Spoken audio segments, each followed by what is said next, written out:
What's up, YouTube family? This week's podcast episode is amazing because you're gonna find out how to overcome fear with curiosity. You're gonna find out how to be excited about fear and approach fear instead of fear of really a problem to be solved and look into it in a new way.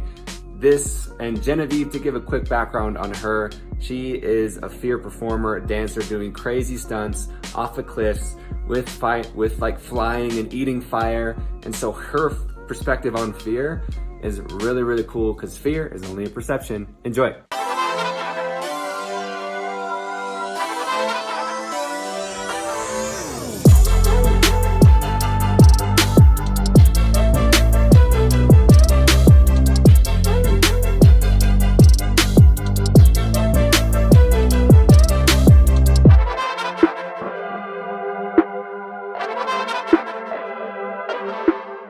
Genevieve, welcome to Feeling Free and your Beyonce energy. I'm happy to have all the energy here. How are you feeling? Well, first off, being introduced as Beyonce energy is a solid start. Feeling fantastic, extra fantastic now. I know, like you really are, like you really do glow. And like we've already talked about that, like a little bit, right? Like we were kind of talking before we started recording just about like different energies and spirit animals and all those types of things and like energy types. But legit, like I'm sure you've heard that before, right? It's a lovely thing to hear. That's an incredible thing to say, though. That's really, really nice. So yes, okay. So yes, you have heard it, but then also, yes, you're still currently glowing. Okay, cool. So with so people who are watching like the videos, because this is YouTube and then this is on the clips and on just audio and all the things. So will you so I'm super stoked to talk to you. So we've connected a little bit through like Instagram and stuff. And we resonate on a lot of levels as far as like fear goes, but your container or expression is a little / much different than mine. It just depends, right? How you look at it. So will you just briefly explain what you do for a profession so people can understand what in the world I'm talking about? Sure. What I do for a profession. So I am a classically trained dancer who moved into a circus performance space. And then expanded from there into certain kinds of stunt work, and uses performance to both bring people into presence and to push edges. So I do a lot of different work that can do that, and that includes fire, that includes certain aerial flying acts, that includes flying a jet suit, that includes dancing with a snake, that includes sword balancing, that includes all kinds of things. And then I also just a big time adventure enthusiast. So that all sort of blends together. I love that. So, and why I'm excited to talk to you is because it's using, like I talk, like usually in my work, it's the emotional or spiritual fear, right? Which is still fear. And that's like what we think what fear is, because we think the brain thinks it's trying to keep us alive. That's another podcast and you guys can go listen to that. But for you, right, it's a literal like physical fear. Like when you have a snake, when you have a sword, when you have fire in your mouth, when you're on a cliff, when you're flying, like legit, that's like you can die. Yeah, that's true. Yes, that is true. So that's why I am like super stoked to get into your brain and like into your heart because I know you have some like cool tips, because it does relate, like it's one and the same. Absolutely. Yeah. And it all bleeds over too. It absolutely bleeds over. The experiences of working through fear in a physical space absolutely relate to how you work through your fears emotionally and spiritually, because fear is a perception regardless of what you're perceiving. And there is dangers. Those have a more real quality. But fear is always perception, regardless of what realm you divide it into. I love that. So I'm curious, like when or just how often are you scared? That is such a funny question. I love it. Amazing. Good. So I think even just starting from the beginning of it, the big thing for me is, again, going to the idea of fear as perception, right? So you start off with, what am I perceiving? And I think that for myself, I find that if I perceive something as a fear, fear to me as a definition holds all this sort of weight, the sort of baggage of like, there's sort of like this cloud over the thing you're trying to perceive. You're trying to look at this thing that maybe is a concern, or that you're wondering about tactically how you move through it, whether it's in relation, whether it's in business, whether it's on the side of a cliff. You're trying to focus on this tactical thing. And when you are experiencing anxiety, heart palpitations, butterflies in your stomach, you could assess that as, okay, I'm having a concern. So let me go through this concern to alleviate the concern and find solutions.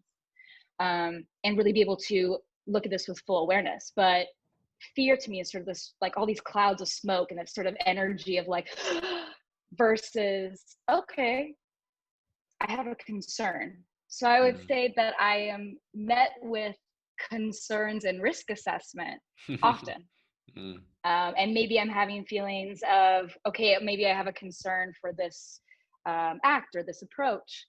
And then if I'm starting to feel feelings, say, okay, what if I change this perception into excitement and curiosity to how I can find a solution for this and how I can look at this clearly? Because at the end of the day, certainly with physical tasks, but I think also in other areas of your life, clarity is what's going to get the solution, and a sense of calm and focus.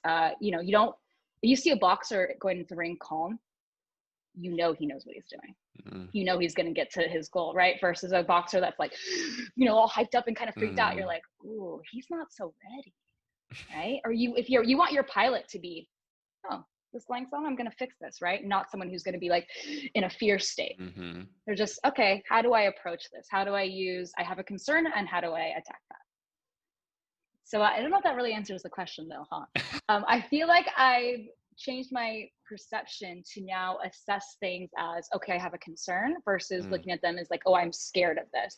And if I'm having a physical response or an emotional response, to often go to the root of it and be like, okay, this is just another, problem to solve. This is another experience to go through. This is another thing to walk through with curiosity and exploration, and sort of just get through a space of like, I'm not going to go through all this fluff of anxiety, and instead go through excitement, curiosity, and exploration. That's dope. No, I love that for sure. Like the curiosity and the exploration, and like the fluff and the fog and the cloud. I guess people on audio can't hear it. It's the hand motions. My hands, like jazz hands. Right, as fear. And so, like for you, what does that look like? Because I know you have like a formula, which I think is rad. But like, what is, like, how do you actually like get curious, right? Because it's easy for someone like yourself who's practiced it over and over and over, and literally your life is lived in that. So like, what is that formula and like the actual practice of it? Sure. Yes. So I think the very first thing, even before the formula, I heard this before as it relates to actually like raising children. And I love this idea where they say, it's not that you say, oh, this is easy. You say it is hard and you can do hard things. And so starting with that mindset of like, okay, this might not be with ease right away, but that's okay. And being in that comfort of, it's okay if it's not easy right away. That's fine. That's how we live life, right? Walking at one point wasn't easy right away. So I it's love okay. that. But how do you, so like how, like I didn't ask if I could ask you all these deep things, but I know I can. Oh yes, of course. Because you're down for all the things. Like what is that moment for you, or one of the most recent for you, of like not ease? Because like I'm all about stepping into ease, but the reality of life, like when something is new, it will be uncomfortable and new. Yes. Like that's what that is. So what Yes. is that for you in your life? Sure. So perfect example, about a week or so ago, I was in Telluride, Colorado, and I was doing a Via Ferrata, which is this really cool idea for climbing. So they take you, it allows you to climb places that maybe if you aren't an experienced rock climber that you can now go to. So there are these metal rungs, almost like big staples into the side of a mountain. And you use two carabiners to be able to move across them. And sometimes you're, on just a metal rung for your feet as well. And we did one in Telluride that's 500 feet up on a rock wall face. And I was like, yeah, I trust my carabiners. I trust my rigor. Like, I trust my grip strength, like no problem. But there were parts of the Via Ferrata that I was not expecting. They were incredibly exposed. If you're not a rock climber, exposed just means it's way open. The walking space was, it felt like 6 inches wide on gravel, and you're 500 feet up. And they're not places where there were staples. So you were not carabinered into anything. You were not roped What? into anything. Yes. I was not expecting those to be there. I didn't know that was going to happen. Wow. I am not a very experienced rock climber. I was in this space and I was like, this is a thing. And you can't go back. There's, you're there. Wow. So for me, that experience was, with anything, take deep breaths first. Just always take deep breaths. Don't forget to breathe. Rule number 1, always breathe. And then I said, okay, so I'm not going to label this as fear because I'm 500 feet up on the side of a rock face, and that will not be useful to me surviving this. That is not useful. Say that again. Fear will not be useful to me surviving this. Which is so funny because that's usually that's what fear is for. So I love how you brought that up, actually.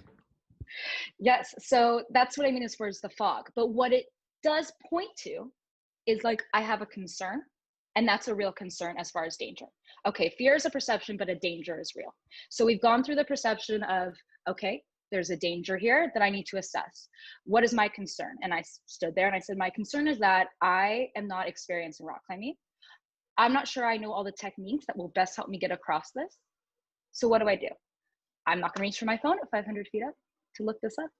So what I did is I asked people around me. I purposely, when it started, made sure there was someone in front of me that I knew about rock climbing. It's funny, he has his own fear of heights, so I was helping him through heights. He was helping me through technique.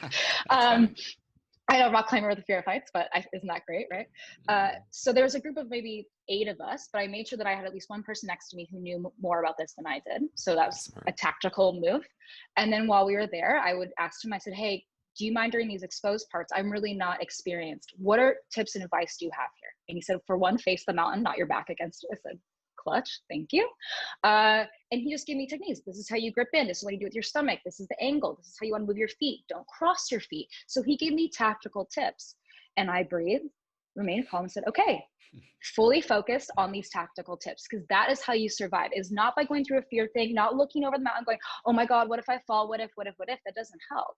Right now, you want to use what's useful. And what's useful is to use tactical tips, calm breathing, and then reliance on yourself. And to me, that's a really big element. Is, I love this quote. It's, a bird doesn't sit on a branch because it trusts the branch. A bird sits on a branch because it trusts its wings. Oh, I love that. Right? So I know that I'm strong. I know that I have some grip strength. I know that I have some sense of what my body mechanics and, kinesthesia. So I will rely on that, and I'm going to do the best I can in this moment and know that I am capable of doing this. I know that I can do this, and I just need to have that energy coming through as I do it, that I will do this and there's no problem. Of course I can do this. There's no reason why I can't. And I just said that over and over in my head as I was doing it. There's no reason why I can't. There's no reason why I can't. And then I got to the other side and hooked those carabiners and oh yeah, it's hella fast. I was just like breathing. No reason why I can't. No reason why I can't. How far was that? No idea. I'm not really sure. That happened more than once. It happened more than once. Some of them were a good 15 feet, 20 feet of, tiny baby steps and just, and okay. And then the lessons you learn after that of I'm going to research these further on my next one. But really making anything you can tactically by having an expert next to you, during certain things, I make sure you have the right shoes. I didn't wear a backpack, like certain things that I was like, okay, I want to make sure that I'm in a safe space. But really, I say to myself all the time, there's no reason why not. There's no reason why not. There's no reason why I can't. That helps. I love that. So that phrase, I think there was a question earlier that we got past, but anyway, this is great regardless. So, how has that phrase, there's no reason why I can't, impacted you in other areas of your life?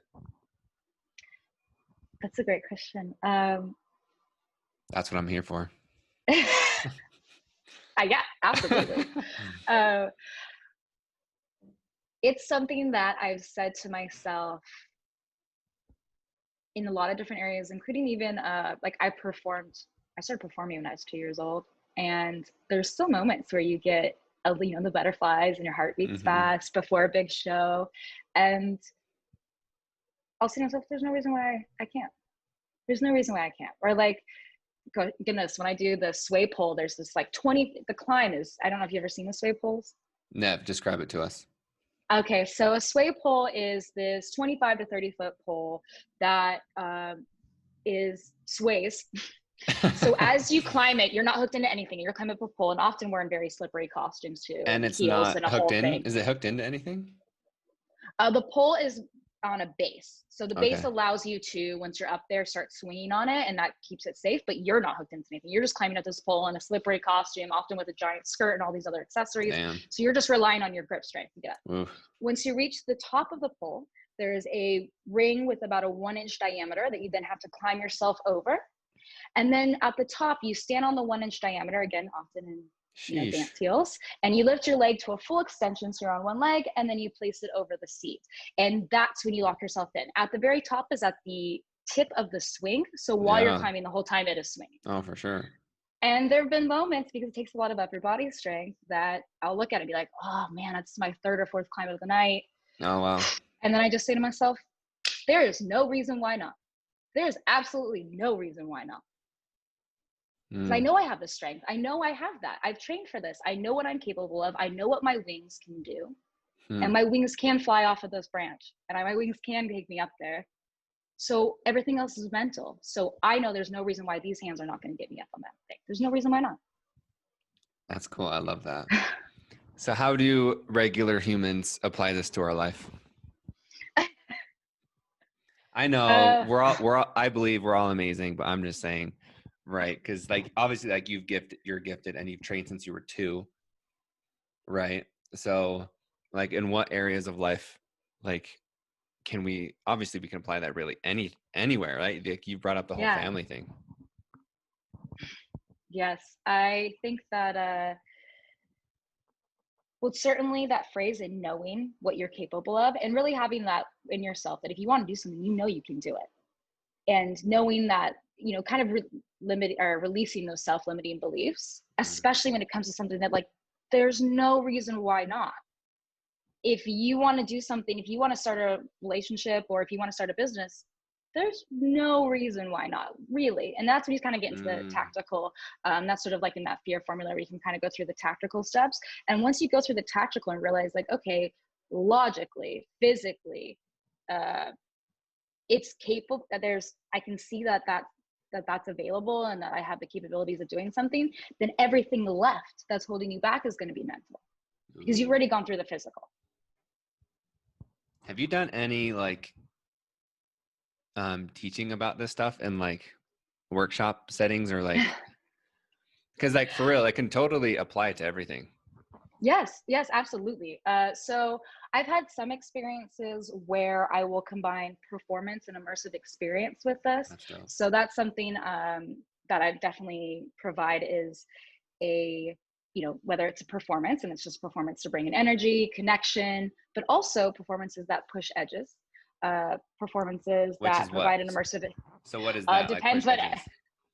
So that can be a lot of different things. That can be catered to the people of the event, or to the individual. So we can use, for instance, I have a friend who is has a thing with snakes. So we are Mm-hmm. setting up a space where we're going to have different conversations to kind of coach them through experiences of how to get through that, talk about Amazing. like what is the root here. So in a coaching way.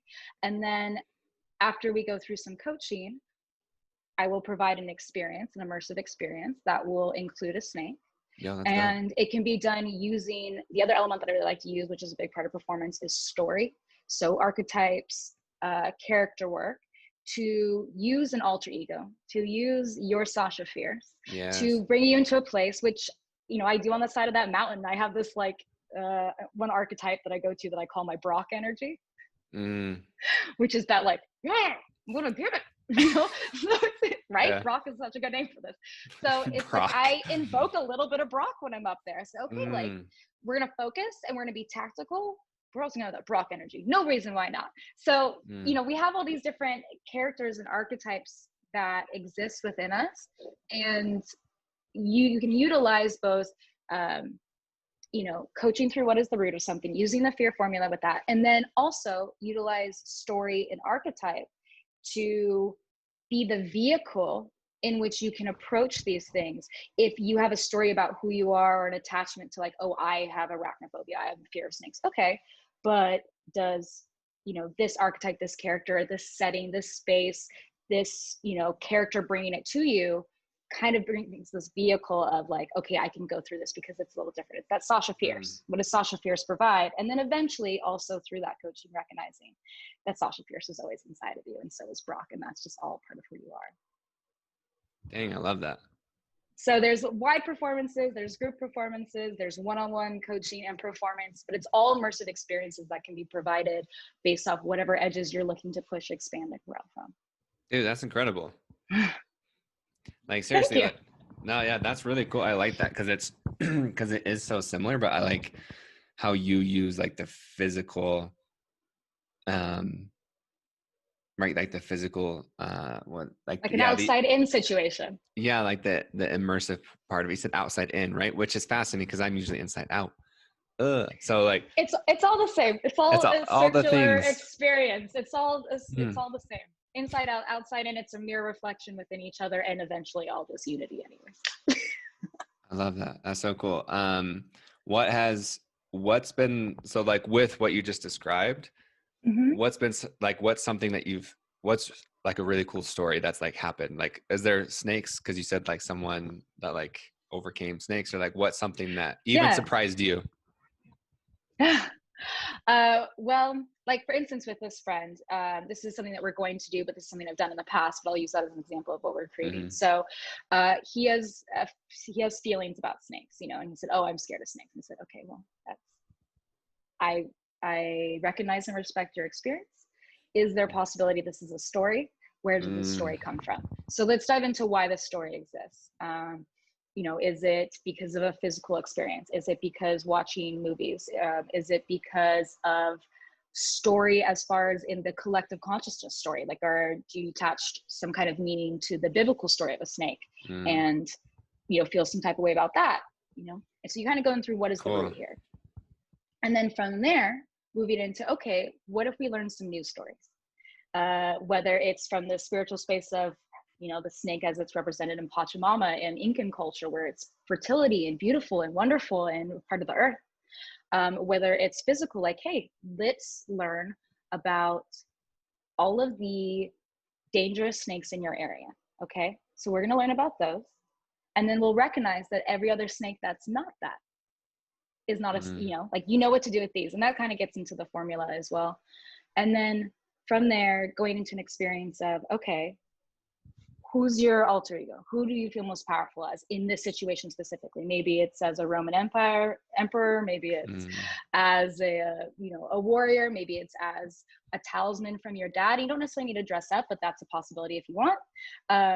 Or maybe it's a ritual, or maybe it's something where you get into the space of embodying this character. And I think outside in is quite easy. People put on a wig and feel completely different, right?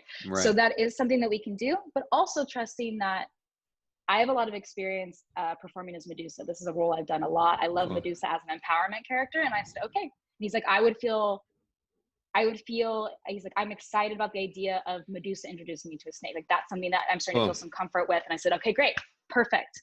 Medusa will introduce you to the snake, and we'll start slowly and fully embodying that character in that bit, because now they're in a new space. And maybe the story of who this man is, we'll call him Adam for fun, because we're talking snakes.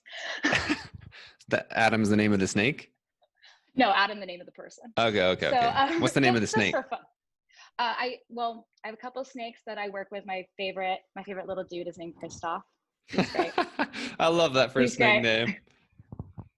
So let's say we have Adam, right? Mm-hmm. So let's say Adam is feeling like, oh, Adam is scared of snakes. That's the story we're telling. Okay. Yes. But if we move into a space of, okay, but Adam is now, this is Medusa, and Medusa is in control of the situation. Okay, well, like, she's the one that's doing it, right?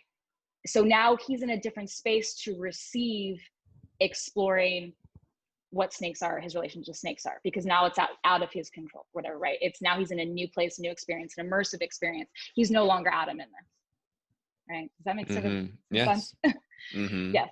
So I think parties are a great way to do that. I love doing that at events, but it can also be done one-on-one. I've definitely done that with snakes before. When someone walks in and they have some trepidation, they're sort of, I keep a little tab in my mind and I say, okay, I'm going to find you later. And I'll walk by slowly. And if they want to ask questions, I'm there to answer questions, but also we'll use the character to sort of provoke them a bit if they are already engaged into an immersive space. So always being careful and aware and safe, but just a little bit pushing those edges out, just a little bit. That's so cool. I love that. And I really love how you do it, like, invitingly, like, and lovingly. Yeah. And there's something about, like, if you just saw a snake on the street, someone on a snake, you might feel a certain type of way. But if Medusa is saying the venom is a gift, then all of a sudden you're like, I love that. Oh, I feel a certain type of way, like, what's happening here? And now you're curious, right? It's a story, and it's an experience. You're part of something. It's like being in a Disneyland or something. You're separate.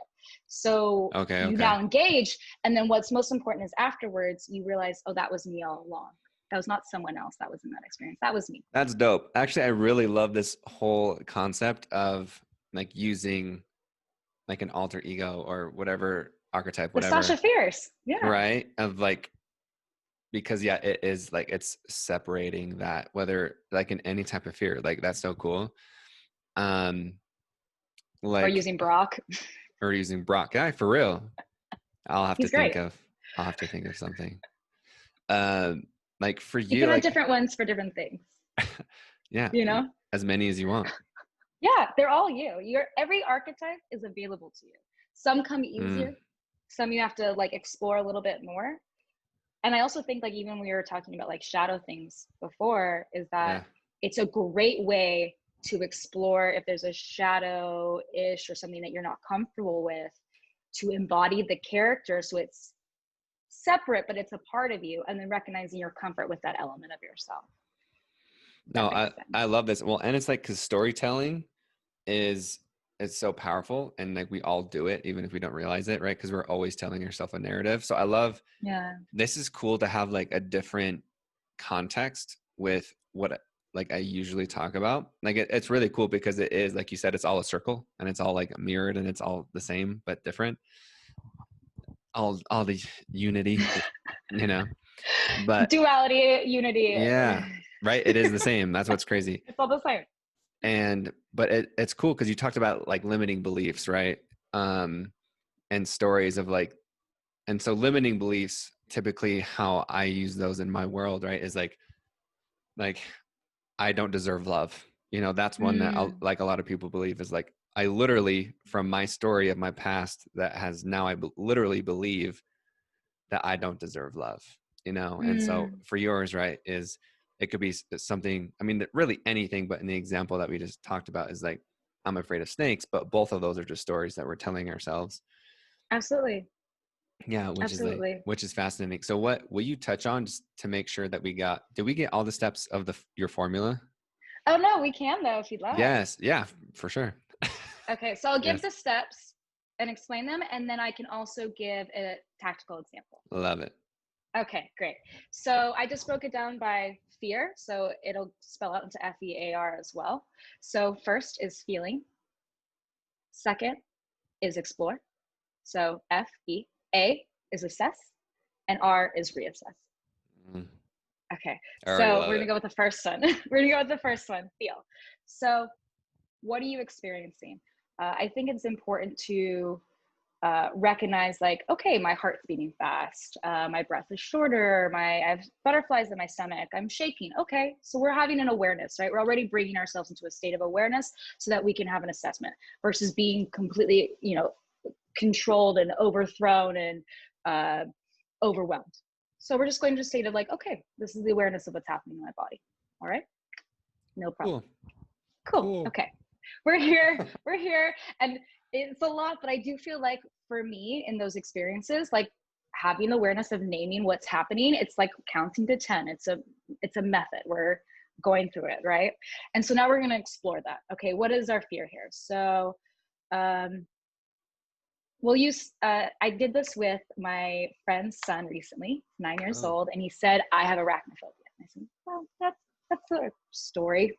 But in my mind, I said, okay, well, we're 9. Like, let's not bring stories in. So, like, my goodness, you can do anything. So I said, okay, so how do you feel when you see a snake? He said, I get freaked out. I think they're gross. Like, okay, so let's step 2, explore. So what are we concerned about? And he said, what's your big concern here? And he said, I'm scared that I'll get bit and I'll get hurt or I'll die. Okay, sure. So our big concern here is death and injury. Very standard concern, totally understandable. You have a good survival mindset. That's great, human. Well done. Okay, so so okay, great. So let's explore what that is. So now we understand that what we want to do is minimize our exposure and our instance of injury or death.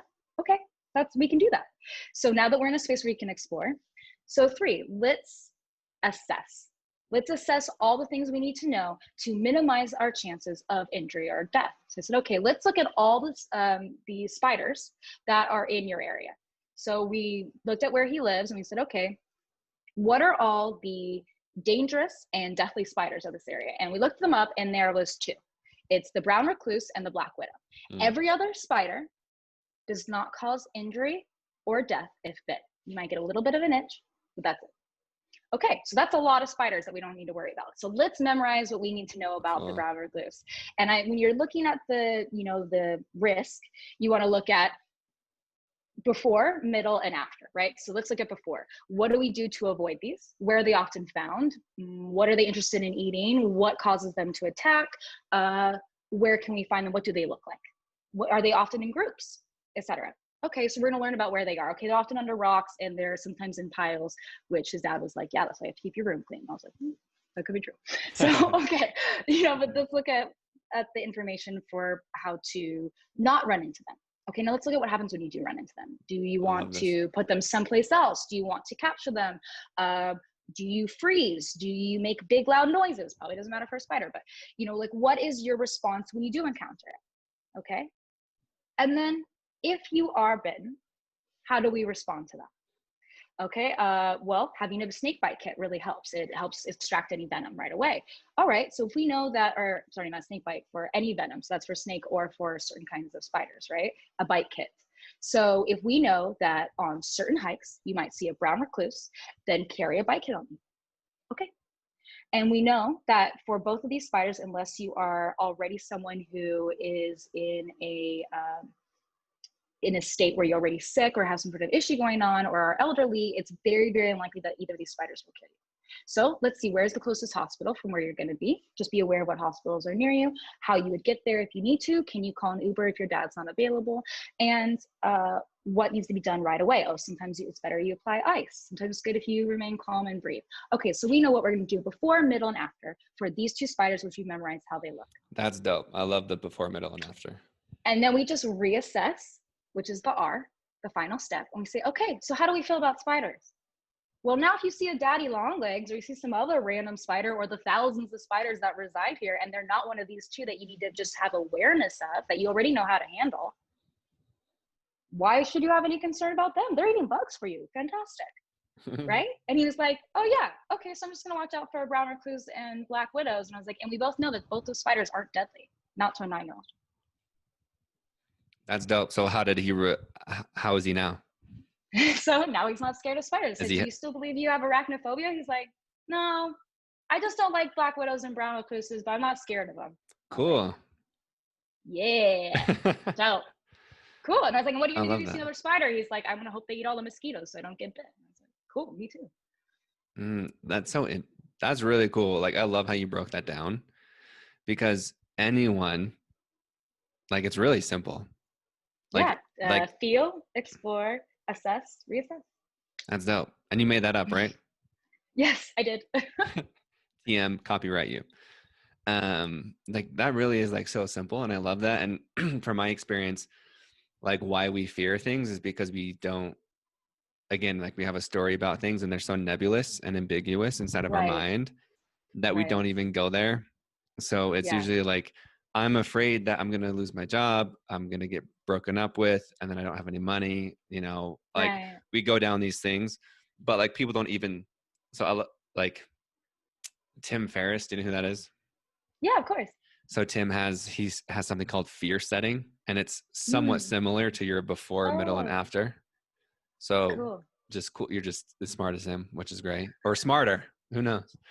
But it's really cool. And so like and like I usually take through people like, well, let's say like the worst case scenario does actually happen, Mm-hmm. right? Which is like just like the response to it, and it's just like it's actually not as bad as you think it is, you Yeah, know like it really because isn't. you're the bird with those wings, Mm. You'll solve it. You got wings, baby. But like but how is it like if someone who's truly traumatized by spiders or snakes, like let's say Mm-hmm. someone really was attacked or injured by something? For me, the experiences that have been where something has gone wrong have been the biggest learning experiences. Mm-hmm. Those are the ones where if being burned in a certain way, I'm never going to be burned that way again. Right. For And me, that's literally how it's and been. figuratively. Yes, exactly. Like the education of something not going perfectly is better than anything you could ever read or learn Mm. otherwise. So if we again look at that perception of, okay, this is an experience, I have a real feeling about it, and that was a real experience, but also can we look at the perception of, wow, what a great learning, because I will never forget to put the fuel cap on again, or I'll never forget to make sure this is this distance, or I'll never, forget this because I really learned that lesson so Mm. powerfully. And I love that. I think that this kind of reframing of like, oh, this thing happened, and yes, it could feel traumatizing, triggering, but also, wow, you really know about that. You really, really learned that Ooh, one. I love that a lot. So I sort like of how a you said, reframe of perception. I love that. Like you at the end, like I really know about that. I really know about that. I really, really know how not to burn my tongue. I really know that. you Has that happened more than once? uh, one time it happened in a big way, and then I really learned how to not do that. I really know how to not do So what that. does that happen? Because like, I mean, explain like how did you? I mean, you're legit eating fire. So how does that not happen? Then how does it happen? Well, I mean, a magician can't give away all their tricks, Okay, okay, but okay. I will say that there's a way that you work your breath, That's so cool. and I worked it in a way that was not the recommended approach, and it did not feel good. Oh no. And I learned right away. I said, okay, oh, wow, yeah, I see why that was recommended against. And I now know that I will never do that way again. But it didn't stop me from fire eating. It just said, oh, okay, I've learned that now. I've really learned that one. That was a big lesson. That's so cool. Genevieve, like I love how you almost it's it's not that you're afraid of saying fear, but you're like curious about it. And it's I don't even know how to describe that because you're not afraid of being afraid, but you're also realizing like fear for what it is. Mm. Like I'm not sure what I'm trying to say or ask anything, but does that like hit any Yeah. like Yeah, that totally does. I've had conversations with my parents multiple times about this because, as you can imagine, Oh, for some of these sure. things are more I'd be difficult for them. terrified. I tend to tell them things after and not before, just because of the worry factor for them. But Mhm. I we've had these conversations about, they've asked like, are you just thrill seeking? Yes. And I've wanted to be really clear that this isn't just for, even though adrenaline can be an incredible flow experience, and a really amazing way to get into presence, that it's not just for that. I've always felt that there's so much incredible life to live, and I want to live as expansively as possible and as Mhm. boundless as possible. And by looking at things with a perception of curiosity and exploration, you do not need to be bounded. You don't have to live through these containers. You can see what the ocean looks like at 80 feet down, or what it's like to fly in the air, or to see a valley from 500 feet. You get to experience life in these really grand ways, and also see what your own self is capable of, and also how to share that with other people and reach other people in that way.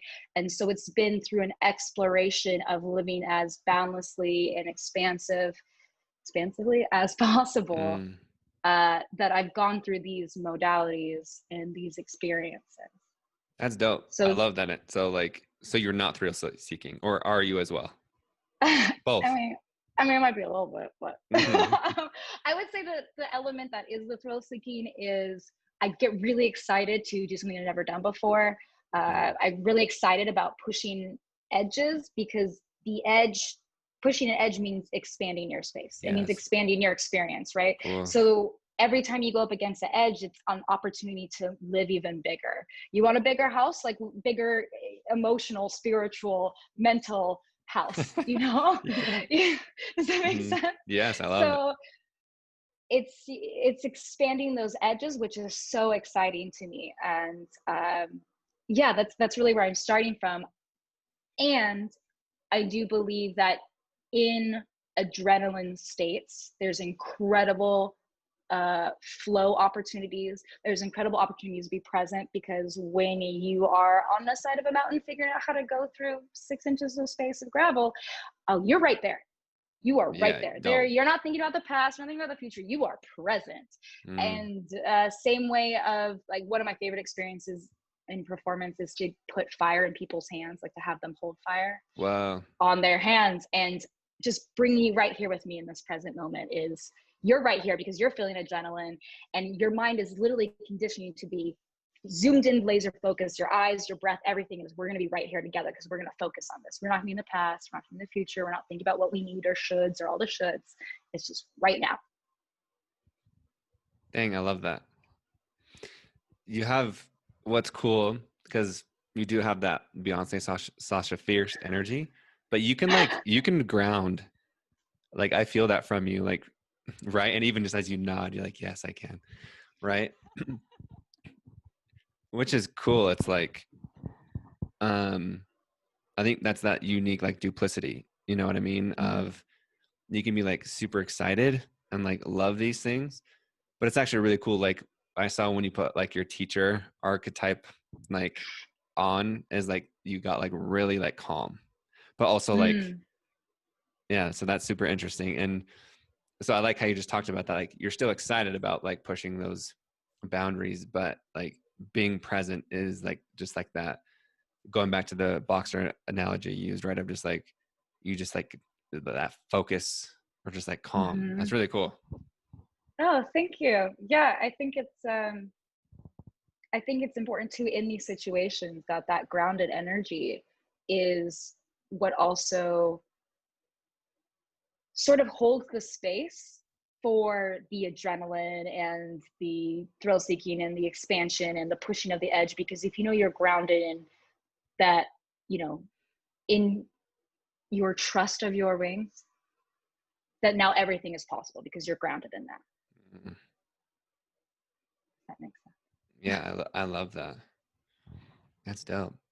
So how are you pushing your current boundaries? Like I would just love, like, I'm just curious, like about, you're a fascinating person just because like you do Very sweet. like so many physical, feats and all these things. Like, and I think it's funny, like even for me, I'm having a hard time. Like there's no way she's not afraid of something.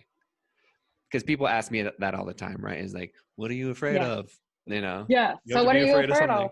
of? Yeah, right. So is there anything like, what is that boundary you're pushing right now in any Ooh, aspect? yeah. Yeah. Well, I would say someone asked me recently too, and I love asking people this question too that are in this space. So I'm super Mm-hmm. curious your answer too. Mm, Well, they asked if there's anything I wouldn't do, and my only response to that. So this is kind of a two-part answer. cool. My as far as anything I wouldn't do, the only one that I've been like, I would need to learn a lot about this is I spoke to a wing walker once. I was performing at an air show. I was performing a stunt on the ground with this plane that was landing, and that was already pretty awesome. But Yeah. I felt, but I was talking to a wing walker, Which is, and these are performers that go on the top of a wing and they stand on the wings of a plane while it's flying and doing aerial acrobatics. Now, the thing that got me about this, and I was like, "Ooh, I need more information," is that there is a strap that goes over their foot and is attached to the plane, and that's it. There's not even an ankle strap. It's like a sandboard. I mean, there's literally just a strap on top. There's no clicking in, even as a snowboard has. And I was like, wow. what? And they're like, yeah, we just rely on the physics and the G-force. And a part of me was like, wow, that's really awesome because you could probably trust G-force more than you trust a buckle, but also not even an ankle strap. What? Mm-hmm. So that I would, as far as stunts, I would need to learn a lot more about that, I think, to be game for wing walking because it's just wildness. But still open, I guess, to some degree. Just need lots and lots of information. Mm. Um, So as a what I like about your answers is it's just like the whole reason, like, why not? Like, there's no reason I can't do this because all you need is more information. So that doesn't mean I have to do it or I have to do everything just because I'm fearful of it.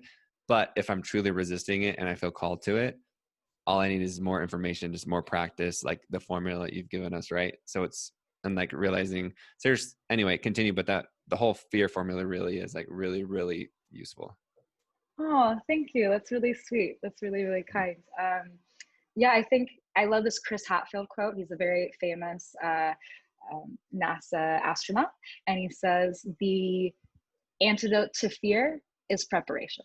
Mm. From an astronaut I trust. So I was Yeah. like, yeah, that makes sense.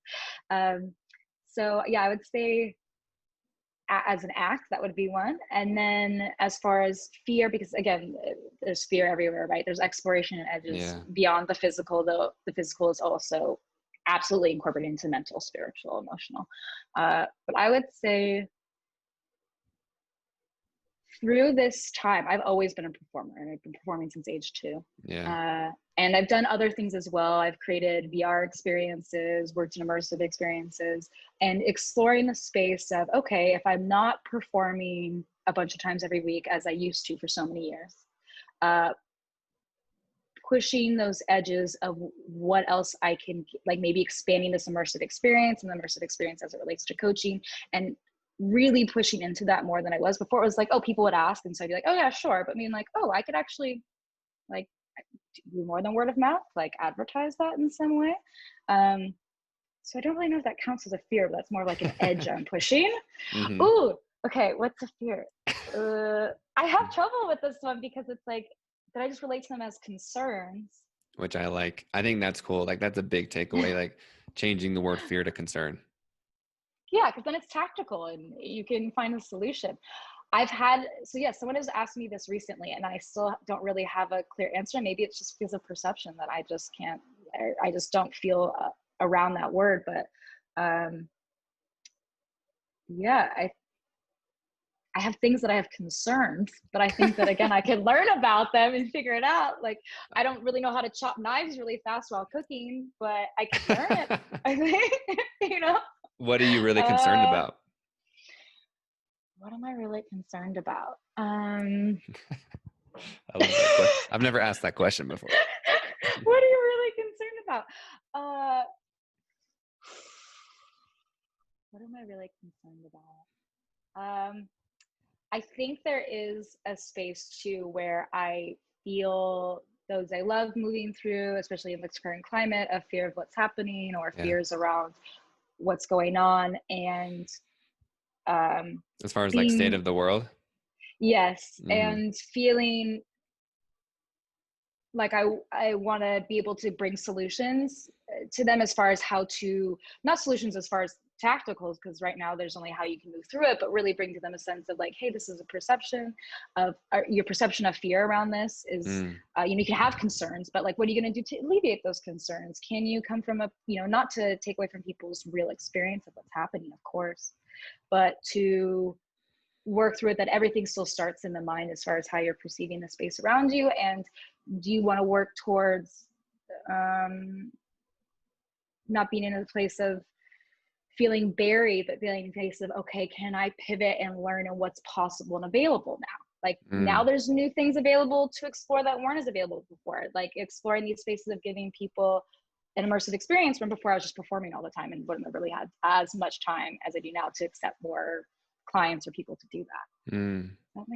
So I do have concern in my heart, like my heart hurts for those that have, like my family members that are feeling a certain type of way, like, oh, I just want to alleviate that for you, I love that. Dang, yo, what is so wait, you didn't answer what your fear was. Way to ask me. So mine definitely changes. And I feel like, sure, as I grow and expand and push those edges and dive deep more into like my psyche and soul and all that fun stuff.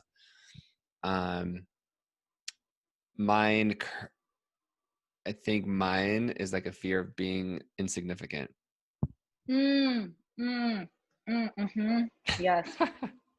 I get it.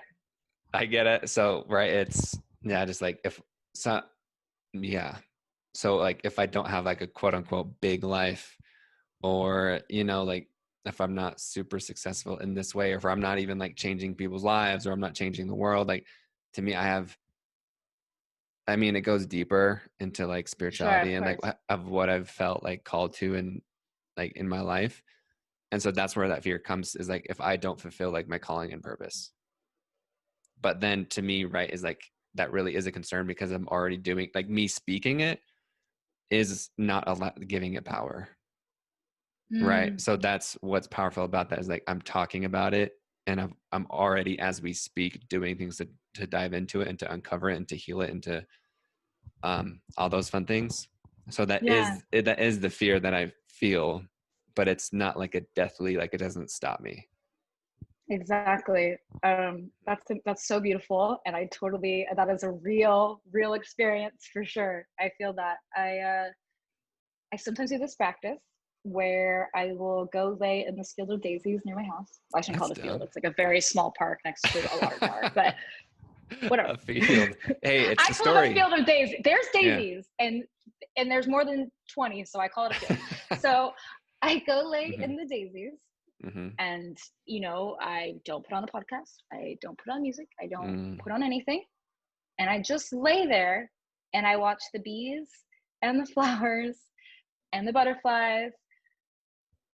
And I know it sounds kind of woo, but the practice is just being okay in presence, without a bunch of stimuli, without completing, accomplishing, providing, creating, all these things that are expected and that I like to do and I want to give and to give to the world, right? But to also practice being fully at peace in nothingness. Ooh. And just being. And that's an edge too. Yes, it is an edge. I love that. Can I be comfortable and content and peaceful in nothing and in just watching these bees? And sometimes I'm like, damn, I've been watching bees for at least 10 minutes. I want to listen to a podcast, but I'll be like, even more reason to watch bees longer. Like if I feel like I have to, need to, should do anything, then I gotta sit and watch those bees move. Wow, that's good. Like, that's cool. Like, what's unique about you, right, is because like what your parents asked you, at least the stereotype, right, is like, oh, they're just a thrill seeker. Like they have a lot of trauma. They're just trying to like, fill that like pain, right? And like that chaos, right? But that's cool. Like I love that for you to talk about the nothingness, and then also like the need to do something. That's even more reason to watch the beast. Yes, yes, because I think that there's edge pushing in 1,000 different directions. And yes, it's edge pushing to put fire in your mouth, but it's also edge pushing to sit in peace. Like that is might be the Yes. biggest edge for many, many people, especially Yes. people who consider themselves high achievers, to sit in peace and be okay with that I and love that. feel content in that. That's an edge itself. Oh, hello? We're here. Sorry, I have it on do not disturb, but That's good. but yes, so just to really sit in peace and comfort with that. And when I feel myself sort of getting into the shoulds, like you were describing, then that's when I go watch the beast. That's dope. I love that. Like, so what is there anything like on your heart that you really want to share before we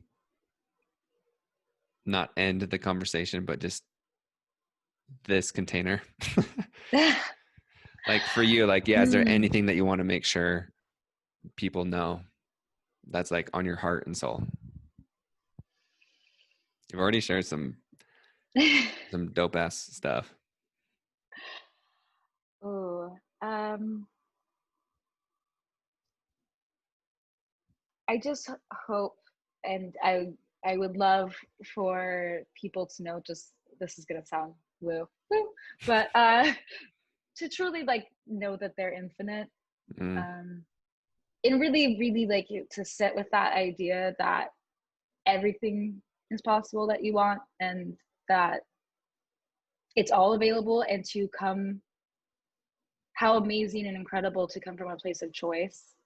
Yeah. And curiosity and that exploration and adventure, and that this life, like every moment even watching that beast is an absolute miracle and incredible. Yes. And so to know that it's all available, and that, yeah, in that sense of like when you create containers that, you know, are bounding to you and don't let yourself live your full expressive life, it's sort of not recognizing the gift of being an infinite being. Ooh. And that it is, we get to push our edges, we get to explore these things. Like how lucky and how incredible that we get to do this, and to really just recognize like this infinite, how infinite we are, and the gratitude for this incredible experience. I love that. Woo! Genevieve, thank you. Like, yeah, just thank you for being you. Yeah, and I know you asked me before we recorded about just like what makes like a successful podcast, and it's just like being you, and like you are you to your fullest. And I feel that. I know, like I feel that, and I know people feel that, like from your just like the tactics, but also like the feel and how it like applies to everything, and how you capped it off at the end is beautiful. So yeah, just like thank you. Like that was awesome. Oh, thank you for inviting me. This was so much fun to talk about. I've had a great time. It's been really, really cool. Lion Pride. Hey, Lion Pride, just so people know, we got that lion energy. Where can the peeps follow your boundary pushing? Woo! So you can check me out at my Instagram, is where I put a lot of my footage. It's at Genevieve Jae. So that's GeneviveJae. And also, if you're interested in pushing your boundaries and living the most expanded life, you can feel free to DM me, shoot me a message, write me a comment, and we can create an amazing experience, whether it's for a party, individual, whatever flows. It's all catered and bespoke. So I love that. That's cool. Okay. Well, you're amazing. We appreciate you. And go do something that scares you, everyone. There we go. Or no, go do something that concerns you. Expand your life. Woo! Thanks for watching this video. Make sure you like, subscribe, comment, and any other YouTube things. You know the deal. You know what to do. So thank you so very much for being here, and watch. one of these videos on the screen. Woo, woo, woo. Watch these videos. I love you so much.